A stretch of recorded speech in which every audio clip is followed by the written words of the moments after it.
Bonjour tout le monde. Alors si vous regardez cette vidéo, normalement, c'est que vous avez lu le conte du challenge de Noël, Tendre brebis et loup affamé. Si ce n'est pas le cas, mettez sur pause tout de suite et ne regardez pas tant que vous ne l'avez pas lu, sinon vous allez vous spoiler une partie de l'intrigue et c'est pas franchement sympa. Donc ça y est, vous avez lu, vous êtes prêts. Donc j'avais envie de faire une petite vidéo pour vous donner un peu la genèse de cette histoire. Donc si vous avez bien suivi, vous saviez que j'avais demandé aux gens de me fournir des éléments que j'ai ensuite tirés au sort pour l'écriture de cette histoire. Donc il fallait que je sois avec le cimetière du Père-Lachaise, le Moyen-Âge, une femme et dans la catégorie thriller. Donc une fois tiré au sort, je suis un petit peu allée regarder et comme je m'en doutais, le cimetière du Père-Lachaise n'était absolument pas existant au Moyen-Âge. Il a été conçu au début des années 1802-1804, je ne sais plus, quelque chose comme ça. Donc j'ai fait mes recherches sur l'origine. Donc au départ, c'était un endroit où on cultivait des vignes.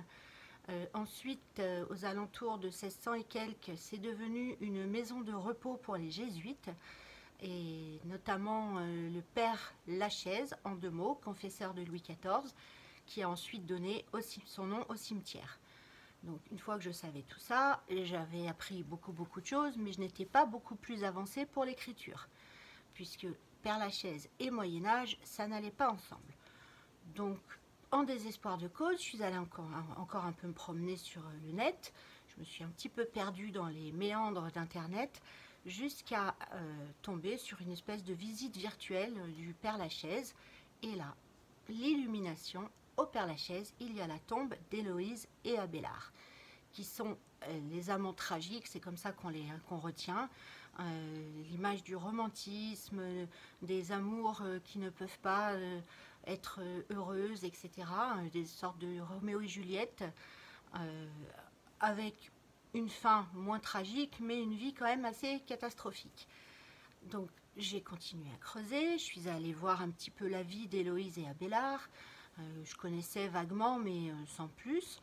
Donc j'ai lu leur correspondance, j'ai lu leur histoire, leur vie, et c'est là que j'ai appris qu'Abélard a été émasculé suite à des histoires avec l'oncle d'Héloïse, ce qui a amené tout un tas de choses dans sa vie, notamment le fait de pouvoir rester dans l'église, puisque tout ce qui avait pu se passer avant avec Héloïse menaçait sa position au sein de l'église catholique.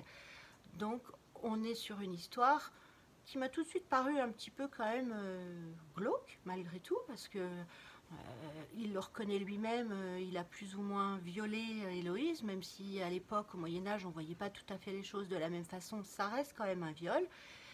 Héloïse a été une femme sous emprise, enfin d'abord une jeune fille sous emprise, puis une femme sous emprise.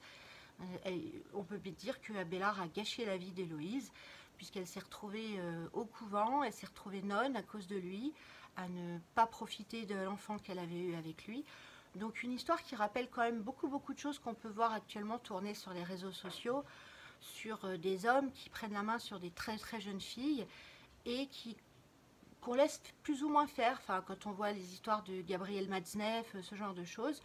Donc j'ai eu envie, puisqu'il fallait que je traite ça sous le thème du thriller, de faire un parallèle entre cette histoire qui a traversé les siècles et qui a été lissée complètement sous, comment je pourrais dire, le vernis patriarcal, pour en faire quelque chose de joli, de doux, qui est un symbole romantique aujourd'hui, puisque les amoureux vont se recueillir sur la tombe d'Héloïse et Abélard, alors qu'en réalité, ce qui s'est passé, des mots même des deux principaux intéressés, était complètement à l'opposé de quelque chose de romantique et d'amoureux, au moins dans les débuts. Donc la correspondance d'Héloïse et Abélard est très intéressante à lire. Je vous engage à le faire si vous avez quelques heures devant vous. Et voilà, donc je trouvais ça intéressant de vous donner un petit peu le parcours qui a amené à l'écriture de cette histoire. J'espère qu'elle vous a plu. C'est pas franchement un conte de Noël, dans le sens gai, mignon, avec l'esprit magique, etc. Mais de toute façon, vous savez bien que ce n'est pas mon genre d'écrire du feel good, des choses comme ça.